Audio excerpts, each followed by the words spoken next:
Welcome back, everybody. We're ready for our penultimate session, which is focusing on employment in later life. And I'm really, really pleased to welcome Jonathan Cribb to come and give the main talk for this session. Jonathan is a member of IFS, a key player in ELSA in terms of the economic side, but also more broadly in helping us steer ELSA forward. So it's great to have him here to talk to us about changing working patterns in later life.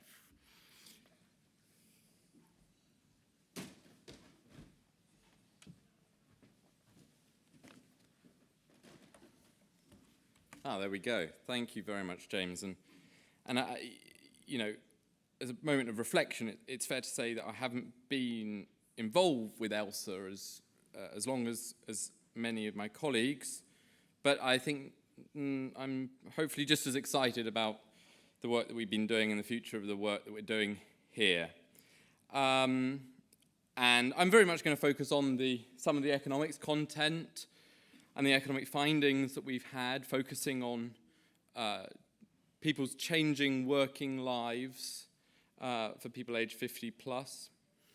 And I'm going to try and do a range of things in this presentation, actually. I'm going to try and introduce some stylized facts from ELSA that you may or may not know already, but then go into some greater depth based on some of our own work, some colleagues' work, using ELSA that allows us to understand these changing working lives in more depth, and then look forward a little bit to the future, either patterns that have changed recently, by which I mean since 2019, and how we think ELSA can be useful in capturing and understanding some changing patterns.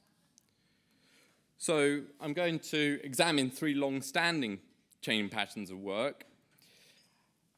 One on long-run rises in employment at older ages. One broadly around issues of health and disability and some of the positive stories that come out of the research into health capacity to work at older ages. And then reflect on the greater flexibility. I mean that really quite broadly defined, as I'll come on to, in work at older ages. And indeed think about how ELSA will help us explain some of these changes, both in the past and the future. Okay, so to crack on, I'm going to roughly go through in this order.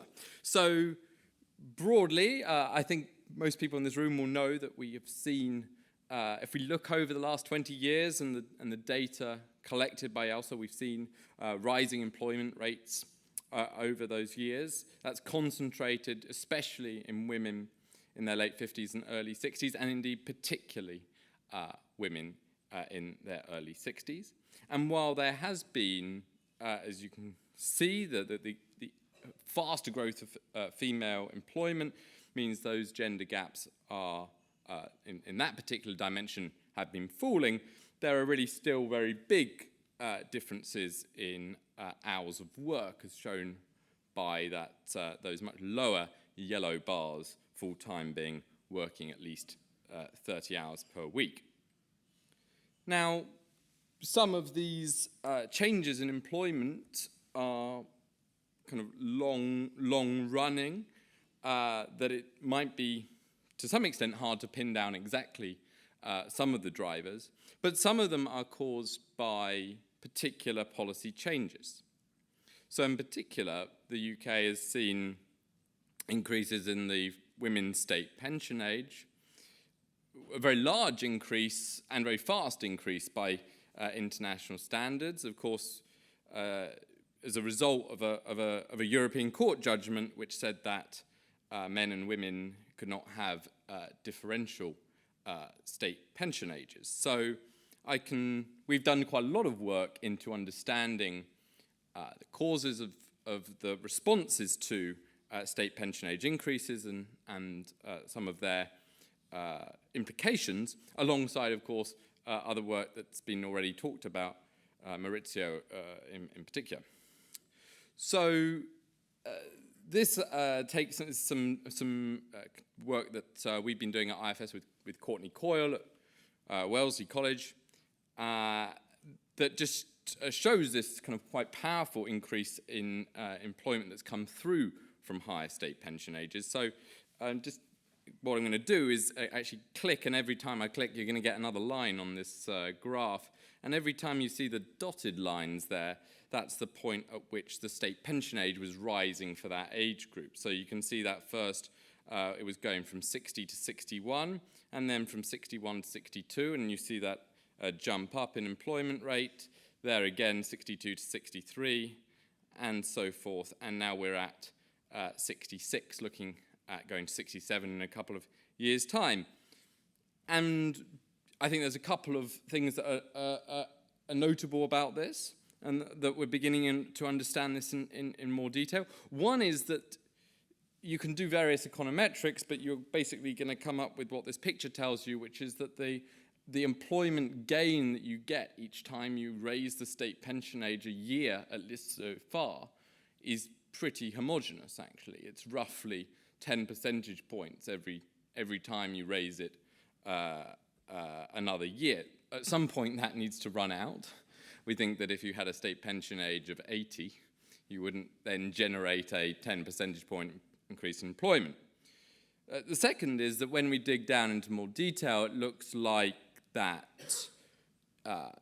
a key reason, but not the only reason for what is going on here, is that there are sets of credit-constrained or low-wealth individuals who essentially look like they need to continue to work in order to finance their consumption.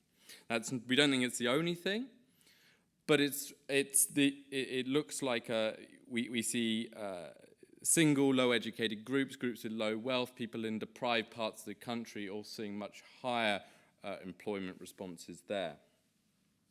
It's also notable that these are not trivial responses, despite the fact the UK is a system in which there are very few financial incentives to retire at this particular point in comparison to other nations. Now, irrespective of the policy effects that are going on here, and I think that Axel was going to talk about this in a little bit more detail, but increases in employment at older ages are very much not limited to the UK. If we go back to 2002, I think I chose high-income countries of bigger than 15 million people. I had to do a cut-off somewhere. The UK had a relatively high employment rate of people in their late 50s and early 60s back in 2002. And while there have been increases in a lot of countries. There have been a number of countries that have been seen much more rapid increases in work around these ages. And what's more unusual, actually, is that in most comparator countries, employment rates have continued to rise since the pandemic, whereas you can see we have been kind of stuck at 65%, depends exactly on what measure you use, but we look more like an outlier in not progressing on this measure over the last couple of years. Indeed, this change has been remarked on a lot in policy circles, particularly around the government in the last year with action on labour supply in the latest budget. This is really what they've been concerned about. This is non-labour force participation, otherwise known as economic activity. These are people essentially who are not working and not searching for work.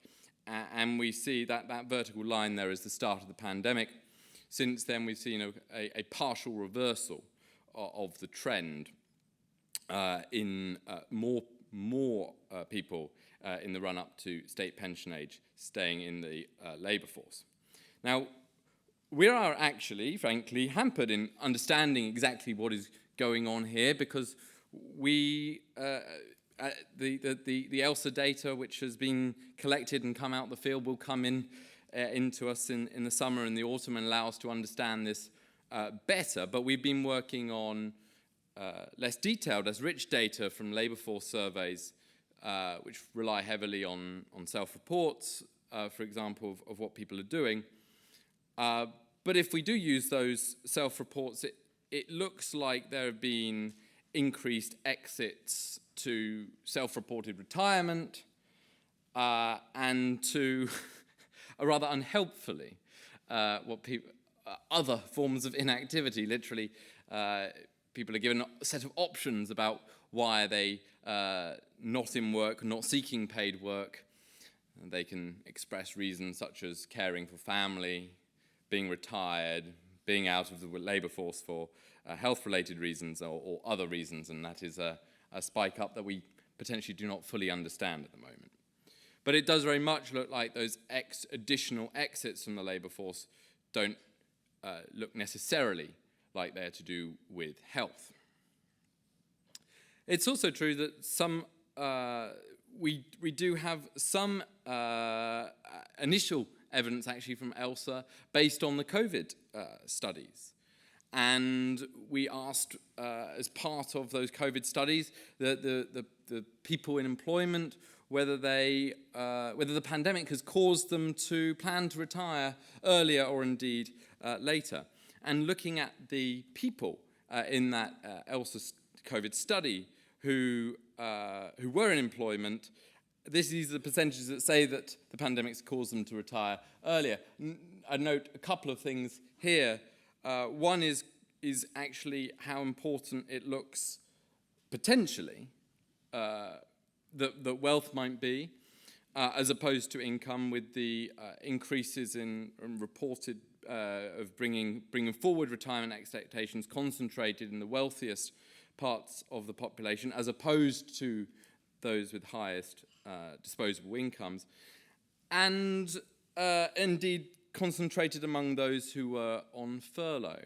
That could have a number of interpretations, which we will want to look into in more detail. It could be something about labour demand and the expectation of losing your job. There were spikes in redundancies as the furlough scheme was made less generous. But it could also be plausibly something to do with furlough acting as a almost forced experimentation of the experience of retirement, in a way that people don't usually have the opportunity to experience a period of unpaid work before they, not being in paid work before they retire.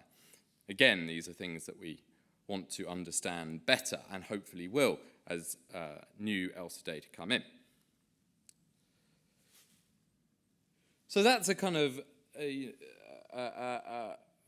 summary of some of our work on understanding changes in employment at older ages, and focusing on the pandemic. I've now come to my second broad area on the health capacity to work, and again start with some kind of stylized facts. There are various ways you can look at disability, of course, but this one is looking at whether you have a long-standing and limiting condition. And we see that for people in their late 50s through to their early 70s, the disability rates for these age groups are similar to or lower, but not higher than they were in the early 2000s.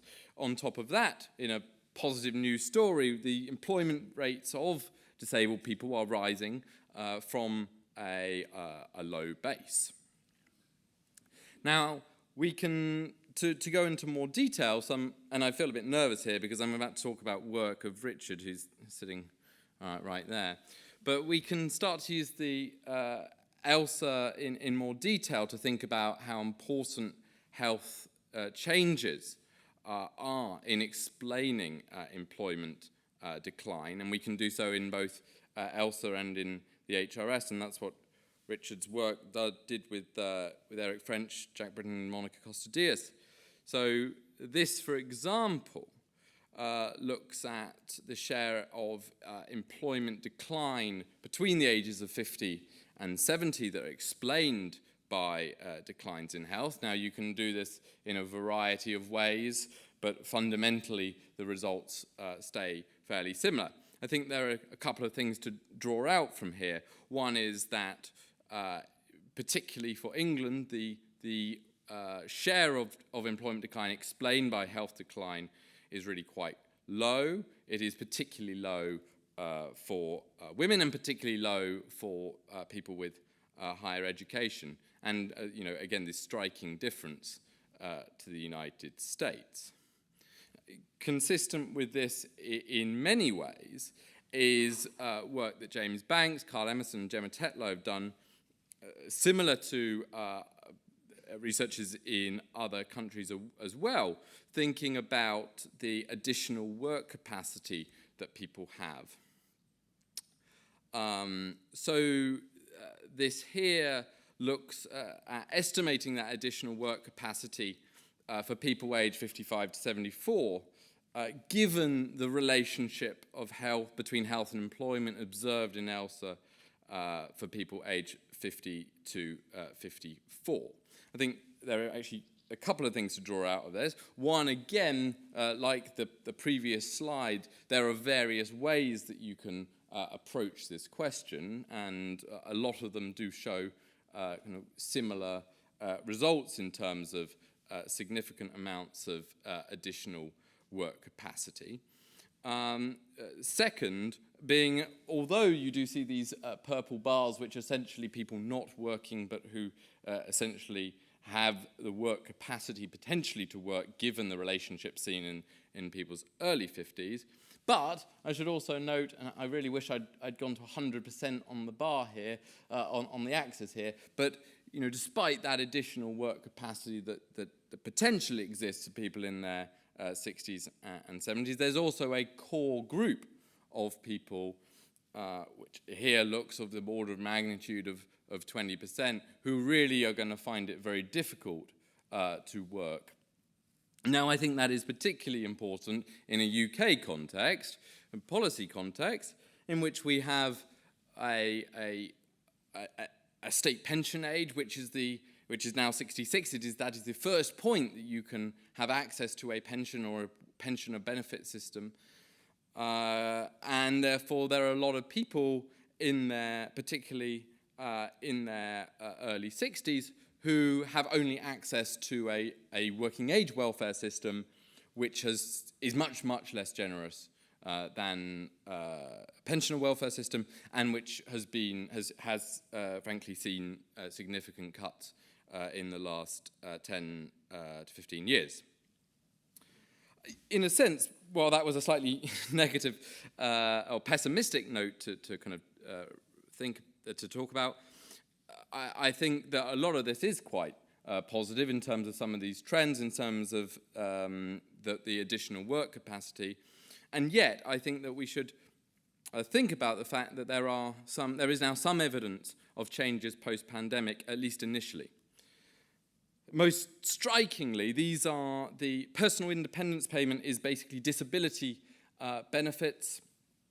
And this is work from my colleagues at IFS that shows really huge increases in disability benefit caseload, split by whether it's for mental or physical reasons, that have come between 2021 and 2022. Now, it's fair to say that we don't fully understand the extent to which this is driven by need versus the take-up or claiming of disability benefits, but at least initial evidence there of something to be concerned about.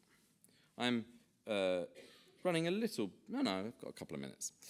So I will finally proceed to my third area and stylized facts, which is about the increasing flexibility of work for people in their 50s and 60s in particular. And I'm going to think about this in a variety of ways. The first way is thinking about the kind of moves between jobs and between forms of work in the run-up to exit from the labour force. And while significant numbers of people do still have what you might think of as a traditional career, followed by a traditional simple exit from retirement shown in red there, it's also clear that particularly for men and men with higher levels of education, middle and higher levels of education, we're now seeing non-trivial numbers of people making job switches, shown either by the purple bars or the blue bar in the run-up to retirement. That being said, we can so some work that then I've done with my colleagues has started to think more about the extent to which, instead of moving from full-time work straight into retirement, people retire in a more gradual way through part-time work, and we can think about what characteristics are associated with this by using the panels of ELSA to observe the transitions that people make. I've pulled out some, this is not all of the things that we looked for in this analysis, but pulled out some of the particular variables of interest. Unsurprisingly, potentially, women are more likely to retire via part-time work in a gradual sense. But I'm going to pull out actually here the fact that people with defined benefit pensions, those are traditional, often known as final salary pensions. People with those pensions often face financial incentives that are structured such that they incentivize exit from the workforce at particular points. Those who have those pensions are much less likely to retire via part-time work. And of course, for those who know about these things, we've seen a massive decline in defined benefit pension provision outside the public sector. It used to be near half of people, private sector workers enrolled in a defined benefit pension. It's down to about 10% in the private sector, and that includes universities. So, while I'm very aware of the risks of forecasting, it does seem consistent that as we see reductions of the number of people approaching retirement with either significant amounts of DB pension wealth or any DB pension wealth at all, that those incentives could be feeding through into greater levels of gradual retirement as opposed to simple exit. I'll finish just on the last form of flexibility, which is which is a form of flexibility which we are very aware of in ELSA, and indeed are adding questions to the new waves to help us capture and understand better, which is the increase in remote work, of course. Now, people who were 65 and over who remained in the workforce actually were already much more likely to be working at least one full day a week at home prior to the pandemic. These levels have increased for older people, but the bigger growth has actually been for younger workers. This is work using the labour force survey, but it's very important for us to make sure that we evolve how we capture data in ELSA to keep up with these changes, both in terms of the capacity of people to work from home in terms of the occupation that they have or their employer, and the actual action of working remotely. So we're going to be, I'm sure, looking into this in more detail in coming years.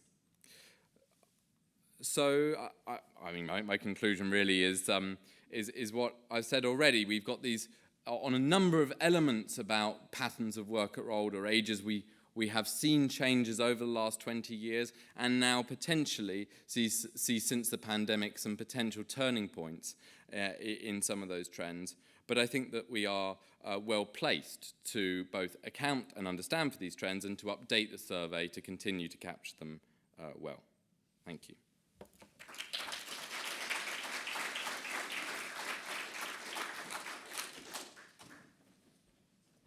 Thank you very much, Jonathan. I think Jonathan has kind of revealed the importance of these issues in terms of an agenda for ELSA, but also for society more generally, the rapid transformations that seem to be happening at the moment in terms of the world of work for older people and the drivers of that. I think that's been really insightful. Thank you, Jonathan. So we have the opportunity now to have three discussants to comment on this, to add to this. So we have Emily Andrews.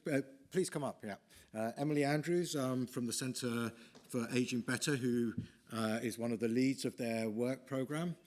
Axel Börsch-Supan, who is now director of the Munich Research Institute for Economics of Aging, and as many of us will know, is the founding director of Share, and Richard Blundell, who is a professor at UCL and based at IFS as well, where he's the director of the ESRC Microeconomics Centre, and was a founding member of ELSA and remained very actively engaged in ELSA. And I don't know whether he gets the sense now, but it still has an incredible influence over the running of ELSA and the focus of ELSA. So great panel. Axel, you've got slides, is that right? Richard, do you have slides? No, I'm going to stick to my... I'm going to suggest we have the slides first, if that's okay. So Axel first, and then maybe Richard, and then... I'm happy to finish up, actually. You're going to go last? Yeah. Yeah, okay.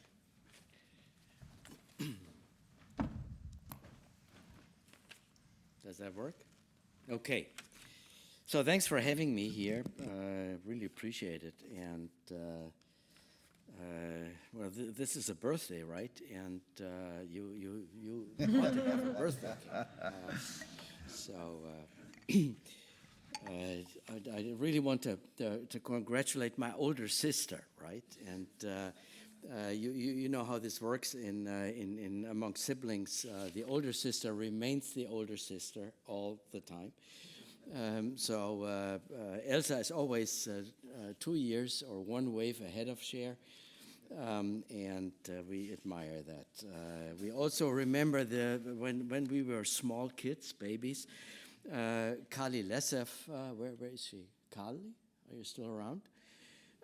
She really gave us the hand and taught us walking. And so the very first pretest of Share was actually on British ground and managed by Natsen. These were times when we couldn't even think of Brexit. Okay, but back to changing job patterns at work at older ages. The work by Jonathan, very interesting, and we still learn a lot how labor markets for older work. My job now, as managing director of the Share, Eric, is to put that in international context, maybe also in temporal context. So given that the child is now 20 years old, we actually have the courage to go 24 years back in addition. So when we talk about that employment rates have increased so much, they have decreased quite a bit before. And we are now reaching employment rates which actually happened in the 60s, even 20 more years ago. But you see these strong U-shaped patterns. And the U-shape is less pronounced in the UK than in other countries, for whatever reasons I will talk a little bit more about. It's not only sort of a reference point effect where you start lower and then you move faster. I use two comparison countries, which is the very first neighbor on the continent, which is the Netherlands, and then the one beside, which is Germany. And you see that the dynamics were stronger in these two countries, and labor force participation among men surpassed that of the United Kingdom. And this also holds for women. And maybe even more so, and surprisingly, to my own surprise, in Germany, which had a long time a larger gender gap between men and women. And of course, it's important to explain what's going on here. One explanation which economists love is that it's due to the institutions. And we have an entire large program at the NBR by Courtney, which was mentioned earlier, and maybe where we look at the incentives of pension systems to work longer. We express this in this arcane implicit tax on working longer, which simply means if you work longer, you obviously lose pension benefits. If you work one more year, you have one less year of pension benefits. This may be partly set off by a higher pension during those fewer years, but only partially so. And this partial How partial that is expressed in this tax rate. You see that the UK had a much more neutral system of pensions and work than Germany and the Netherlands. So that's one explanation why the increase in jobs may be slower in the UK than in those two countries. The other potential cause is health, this is a very rough measure of health from the WHO, the famous healthy life expectancy at age 60.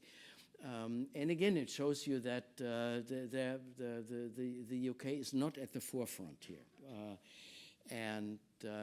particularly not if you look at women. But when I draw these slides, I also realized that there's one more phenomenon going on here, and I think that is where we need to put more research efforts on. If you look at these numbers, this is the gain in differential life expectancy of men and women, and this gender healthy life expectancy gap actually is negative in most of the countries. So the life expectancies, healthy life expectancies, converge, and understanding that process better is probably important. You see that there's quite some differences. This may also be noisy data, I don't know. But on average, across these countries, the gap has decreased by a little bit more than half a year. It has stayed constant more or less in Germany, but decreased a lot in the Netherlands. One question is whether that has something to do with working, actually. And maybe one example now, Michael Marmot is not here, but he mentioned that one part he learned in the 20 years of ELSA is that not only economics influences health, but it also goes the other way around.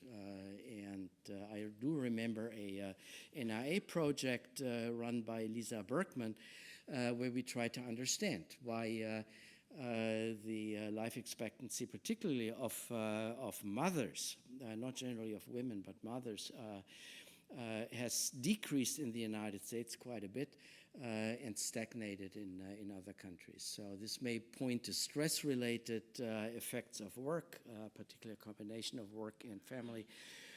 But it's something where I think, now also alluding to the earlier session on inequality, where our data may want to shed more light on. Nice case and for econometricians like Richard, for example, a nice case of reverse causality with almost no instruments available. Okay, good. Last two slides are on the effects of the pandemic, which Jonathan alluded to. And also in other countries, you see that during the pandemic there was a large uptake of earlier retirement in all sorts of pathways. I don't have the exact correspondence here. The flows out of the labor force about doubled in the UK, and you see quite large numbers of earlier than planned in the share data.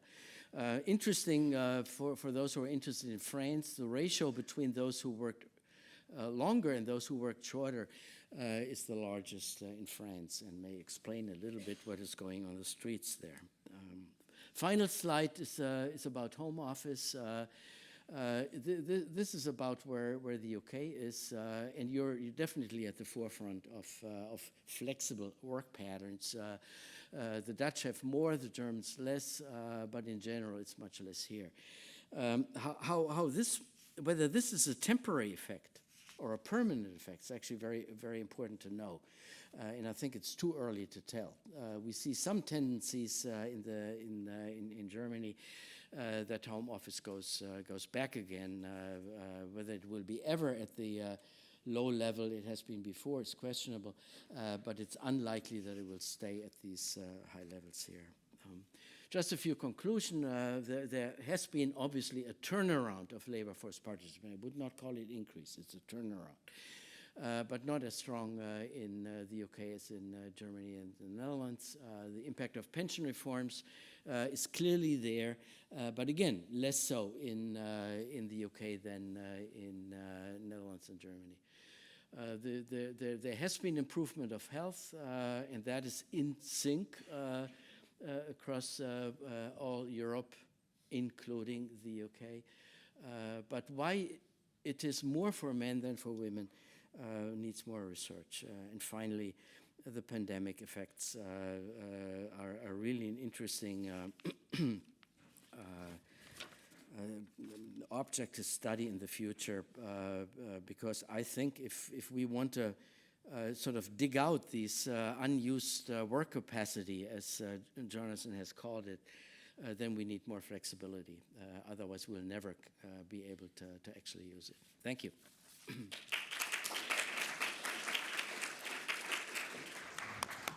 Great. Thank you very much, Axel. So, Emily. Hello everyone, my name's Emily Andrews. I am Deputy Director for Work at the Centre for Ageing Better, which is a charity which pioneers ways to make ageing better for everyone. And we do things like funding research. Hopefully some of you have seen some of that research that we have funded, much of it using ELSA. We couldn't do our work without ELSA. We fund innovation projects, we evaluate things, and we do policy influencing and increasingly public campaigning as well. So my corner of ageing better, one of the things that we think needs to happen if we want more people to age better, is that we need equitable access to work for people in their 50s and 60s. So we are, in a sense, interested in what could be done to try and make more of that capacity, that extra work capacity that there is amongst people in their 50s and 60s. And I suppose, so I'm going to just talk a bit about some of the solutions that we put forward. There's certainly others. Because you could think about this in a question in a couple of ways, can't you? You can think about how do we motivate and incentivize more people to stay and work in their 60s particularly. And you can also think about how do we remove the barriers that exist to staying in work or indeed returning to work, having fallen out of it when we're in our 50s and 60s. I think the Treasury cares at least as much about the first one as not the second, perhaps slightly more about the first because it potentially feels easier. You might not need to do spending or as much spending to do it. But we care particularly about the second, about removing those barriers, which feels particularly important given that we're moving into a time where the financial security of successive generations as they approach retirement is getting worse, right?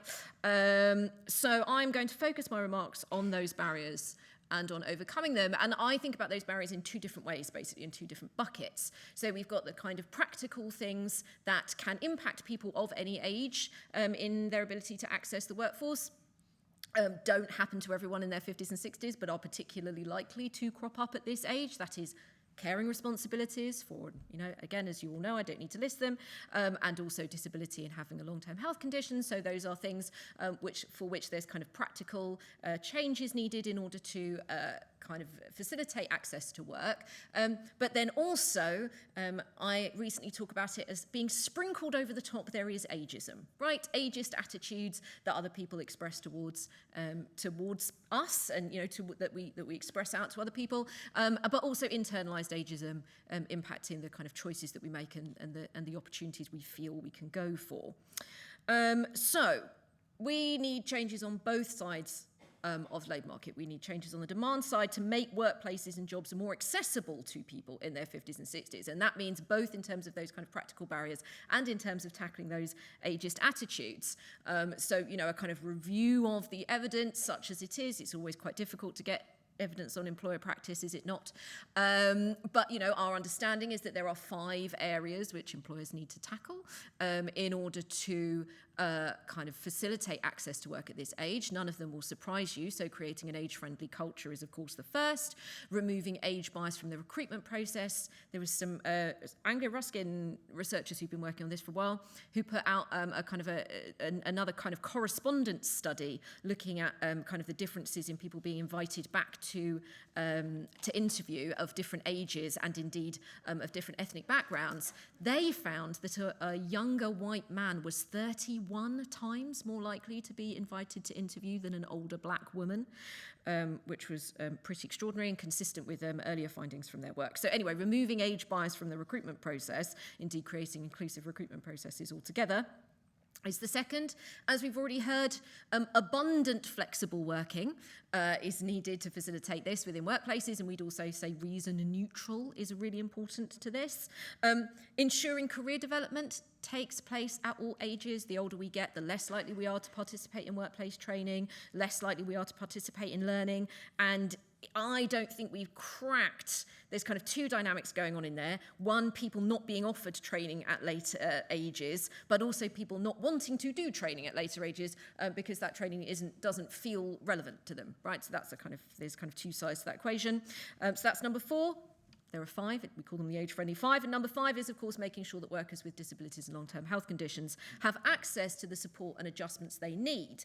And as I go through that list, you will think to yourself, those all just sort of sound like good employment for the most part, right? And for the most part, it is. Good age-friendly employment is simply good employment. But if an organisation has policies, has flexible work policies in place, has good support, additional support for people with disabilities and long-term health conditions, but doesn't have an age-inclusive culture and has kind of ageism operating within it, those policies will fail to support this agenda and those individuals. Health is a prime example of this, right? The kind of health support side.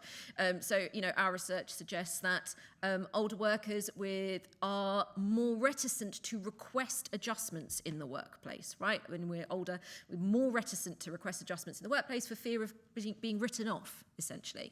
For fear of being seen as kind of as past it, that kind of extra ageism, ableism lens, which again, research at the University of Kent have done lots of excellent work on recently. So the age inclusion lens is really important. I think we need that alongside just good employment generally, although that's fundamental to the whole piece. So how do we make this happen? I think there is a role for government here. Regulation around access to carers leave, flexible work, that kind of thing. There is some spending government could do, I think, particularly around the health side, so bolstering access to work, more on access to occupational health support, particularly for smaller employers. And also government can make a big noise about this. And, they have been recently. I was saying to Jonathan just before this, I feel like the belle of the ball this year. We cared about older workers before it was cool. And suddenly everyone wants to talk about it. But I'm sure everyone in this room also cared about it before it was cool. So I think there is a role for government here, but fundamentally a lot of this comes down to employer practice, and that our little foray into that is to launch the Age-Friendly Employer Pledge, which we did last year. I have to make a plug for it. Let your institutions know. We launched on the 30th of November. We currently have 149. I wish I could tell you we had 150. We will do by the end of the week, I imagine, which is a kind of community of employers that we are supporting and who are supporting each other. But, so that's one side. I just want to very briefly touch on the supply side and the support that we give to people to move through the labour market and particularly to return to the labour market once they've fallen out. It's really interesting seeing Germany, having done so well. Germany is the poster child of good employment support to people in their 50s and 60s, or was over the last decade. We have to make employment support work for people, particularly in their 60s and in their late 50s. And right now, it absolutely doesn't in this country. On the Work and Health Programme, 15% of people aged 60 plus get a job outcome within 2 years. 15%, which is good compared to its predecessor, but it's not good enough. As the state pension age rises, I don't think we can just kind of shrug off like, oh yeah, only 15% outcome for people in their 60s on these programmes is just sort of one of those things. We don't have tapered access to the state pension right now, and lots of people talk about that, so we can't accept tapered access or tapering down the support that we give people to get back into work if they've fallen out of it. That is hugely damaging potentially to people's financial well-being. Okay, that's my rant, but I really think we have to get serious about that if we're getting serious about increasing work at this age group. The good news is, I think this is broadly an election-proof issue. We were talking about this in the team the other day. Like, anyone with ambitions to run the state over the next few decades is going to need to maximise the workforce and kind of get that tax income. And actually, the business case for individual organisations is also fairly solid. There's OECD research suggesting that more older workers creates productivity gains. Other research in this country suggests at least that it is neutral on productivity. And I love some research suggesting that it is multi-generational teams, older and younger workers coming together, which are good for innovation. So the case is pretty urgent, and yet right now I would say our culture, workplace practices, government policy, government spending lags way behind the kind of urgency and need and the kind of win-win of this issue. And I'm sure I don't need to kind of persuade this room of that, but I am interested in hearing other prescriptions for action other than ours. So thank you. Thank you very much. And Richard. Thank you.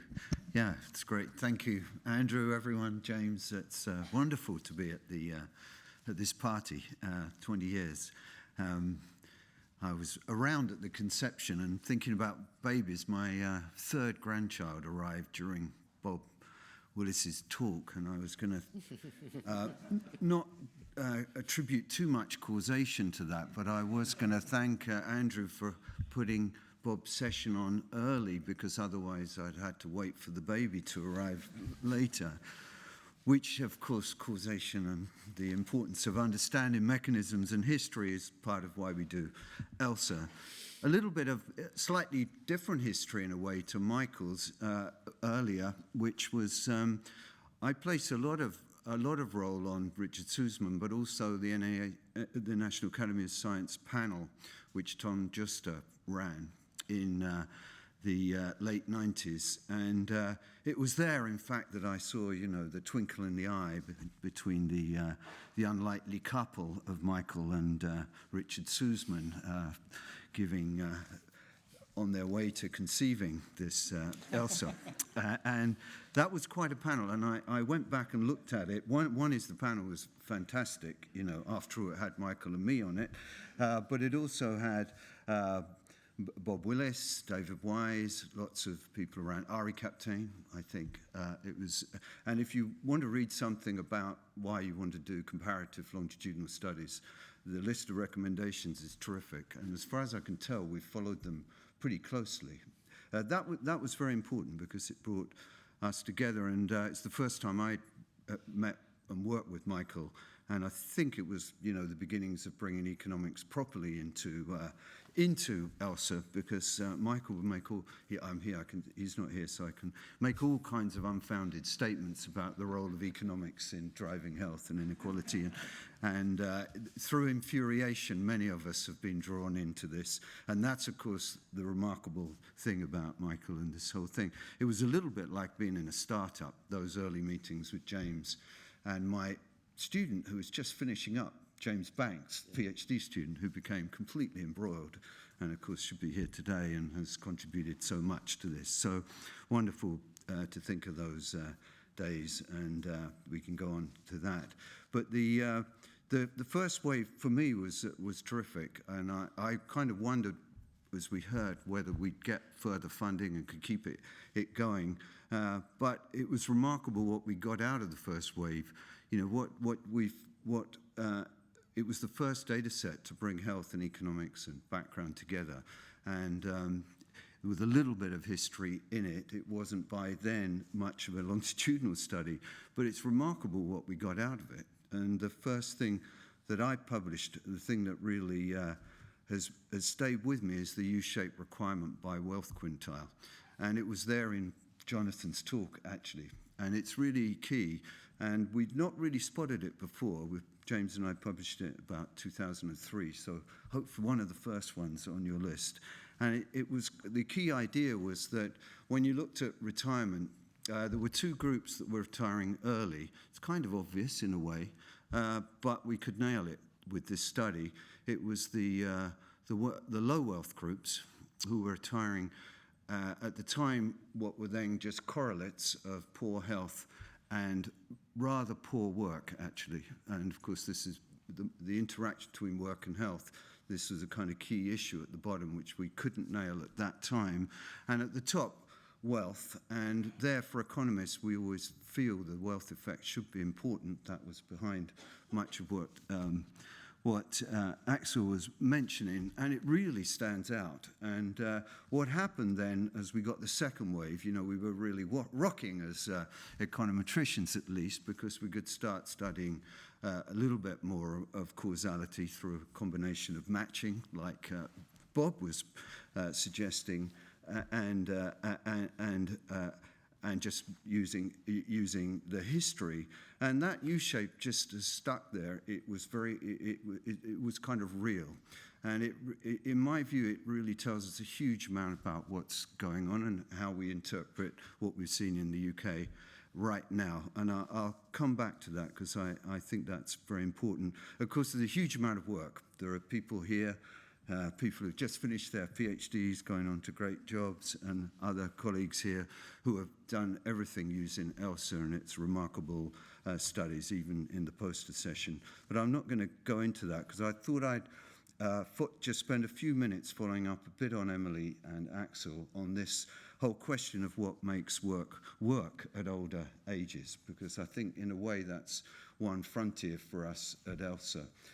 To kind of think about what do we need to know and how we're going to do it.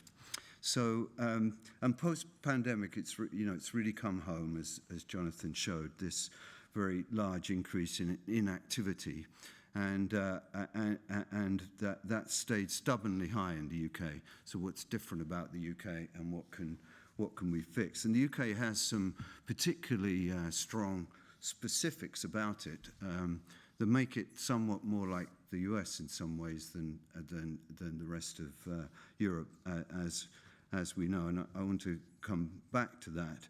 There are some positives, though, in what's happened in the UK, and things we can learn from, and I think we should be doing more of this. One is the rapid growth of education among the aging population in the UK, because the huge expansion in higher education that happened in the UK is now feeding through into the older population, more or less doubling the number with higher education. It's gone from, I've just looked at here, from 13% of men over 55 of work 55 to 64 who had a higher education degree in the first wave is now up to around 26%. And for women, it's gone from 6 to 16%. So huge increases, and this helps a little bit in unpicking the role of education. And I won't go into the detail here, but what we've been able to show is that education changes are real. They have real effects. So there's correlation. There is part causation there, and I think this is quite an exciting issue to look at. If you go into the detail of where colleges were expanded in the UK in this rapid expansion and look at the local effects, you begin to get something that's plausibly exogenous, and I think that's important. I'll come back to that. But the other point is, these are great changes, but the UK is a hugely uneducated place, as you probably realise, and even these numbers mean the vast majority of people in post-55 don't have a college degree. They have somewhat much lower education, and that's going to stay the case for a while. And I want to come back to that a bit, because many of the positives we see are associated with educated, and I want to kind of dig a bit deeper into that, because it's a kind of common issue now, thinking of the world of work. We see working from home has increased, but of course much less for lower educated. In fact, phenomenally much less for lower educated. And so again, that's a kind of educated increase and inequality there. And moreover, this expansion education, it looks very promising, but it's hugely geographically concentrated. And it's a thing I want to come back to, and I think where we should be heading a little bit more in ELSA is thinking about, I think what you call kind of multiple deprivation, but local area effects and how they're affecting the world of work, in fact, and the availability of work and the kinds of jobs people can get there. So what we've seen is, we have in the workforce and at older ages, you see the same thing, 2 to 3 times as many educated in certain parts of the southeast in work than in the north, or the northeast particularly. And that's going to be important because that correlates very heavily with inactivity due to disability and to other kind of health things. And solving, when you look at the kind of whole thing together, economists are very late into the game in this, by the way. You look at things together and you think, if only we could get this together and get these educated here. Once it's geographically dispersed, that's a whole big difference. And anyone who knows the UK knows that the geographical disparities are stronger here than nearly anywhere else in Europe. And so that's a kind of solution, that's a kind of constraint on what we can do.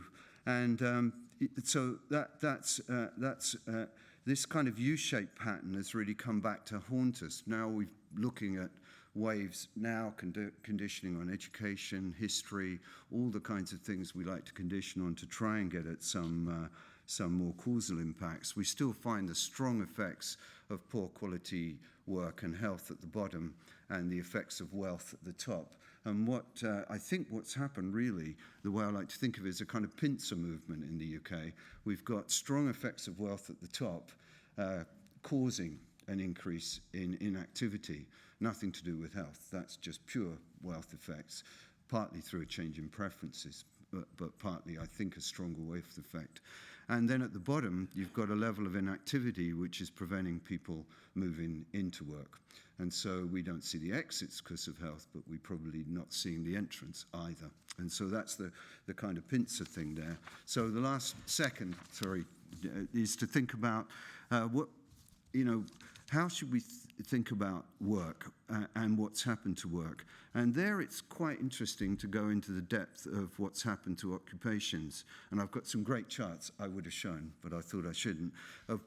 Where is if you take low educated workers, where has been the huge increase? There is a big increase in demand. What's it about? And what it's about is about soft skills and social skills. And these are all what's in demand now in firms is teamwork, your ability to coordinate, to be in teamwork, and all those things. If you've got that ability plus cognitive ability, you do super well. But let's think about lower-educated workers.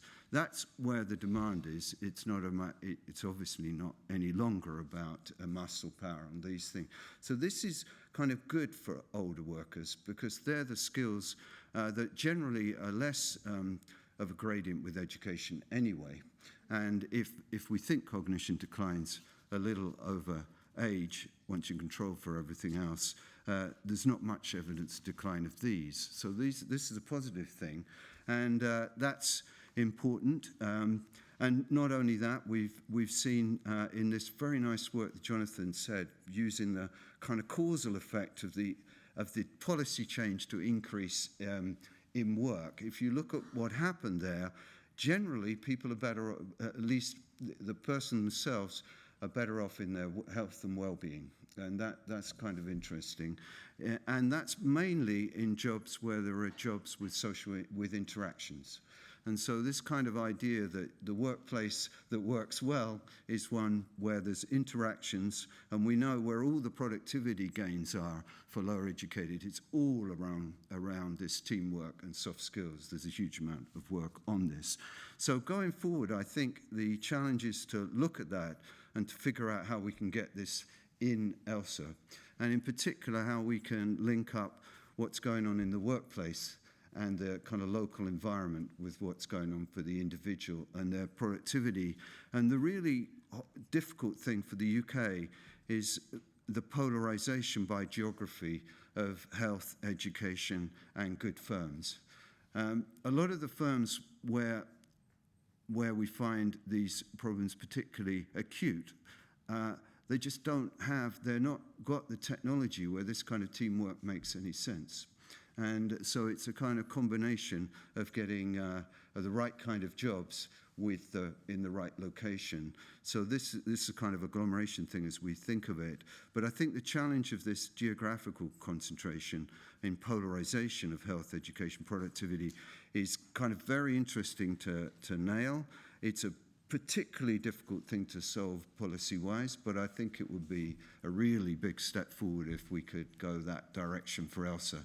And maybe it would satisfy Emily as well in thinking what works for older workers, especially this lower educated group. So congratulations, ELSA. I look forward to another 20 splendid years to get to the 40th party. Thank you. Thank you, Richard. Yeah. We've had a fantastic talk and 3 really insightful commentaries on it, but I'm afraid I'm not going to allow time for any questions. I know there'll be lots. Maybe we can pick those up over drinks. Yes. We're a bit tight on time. Yeah, we need to leave the room at 5 o'clock. So I can't stop myself. yeah. Unfortunately, they have another event. Yeah. So 5 past 5. yeah, I'll go quickly through my slides. Okay, so thank you very much for staying until the end to join me for this final talk on what lies ahead. As Andrew mentioned at the beginning of our day, the aim of ELSA is to provide a nationally representative population research platform for studying the dynamic relationships between socioeconomic position, mental and physical health, cognitive function, Alzheimer's disease and other dementia, economic and social circumstances, and well-being as people move from work to retirement and into older age. So to ensure that we can achieve our goals and remain adaptable in addressing emerging challenges, as we did for the COVID pandemic, we have developed new strategies for the future. So I will go through these strategies quickly. It's 5 o'clock, we need to leave, but you can ask me any questions over drinks. So we're going in the field with Wave 12 in 25-26 and Wave 13, 27-28. At each future wave, we plan to interview approximately 11,000 respondents, and we'll be recruiting new cohorts of younger people to maintain the cross-sectional representativeness.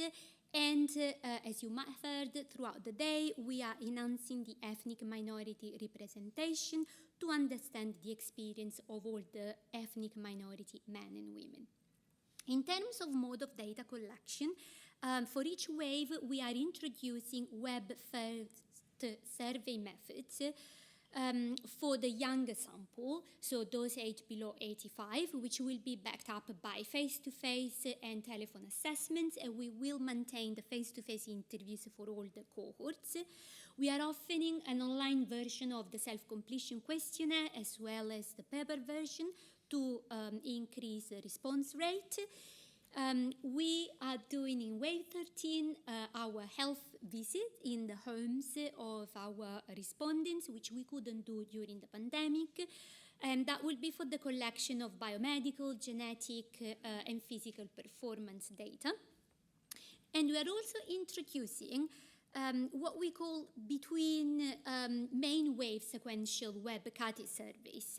So this will be surveys of approximately 30 to 40 minutes that will be administered to include measures that we couldn't include in the main wave or because of time, or to respond to major events that take place in between waves. How do we stay innovative? By introducing new modules. So we are introducing new questions related to climate change, attitudes, and behavior.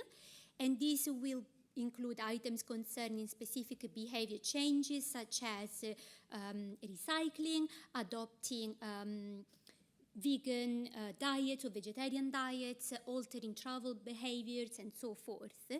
And the ongoing linkage with national data on home energy efficiency will help us to understand where is the objective evidence about the actions that our ELSA participants take. We are also developing questionnaire content to ensure that additional data relevant to the lives of ethnic minority people are collected, including information on migration histories, national, religious, and ethnic identity, experiences of discrimination across the life course. It's also important that we repeat some modules. We touched a little bit upon this morning, but we're going to do another assessment of 7-day accelerometry that will be done in wave 13 to capture objective measures of sleep and physical activity, and also to do trajectories of changes over a 5-year period. This will really be important in understanding the temporal relationships with changes in cognition, social activity, biomarkers, and disability. We are also repeating in wave 13 the objective audiometry test that we done in wave 7. So we will have we will be able to do analysis over a 13-14-year periods of changes in hearing. And this is quite important in also helping us to explore two-way relationships between hearing loss, cognitive impairment, and other dementias. In wave 12, we will repeat our online nutrition assessment.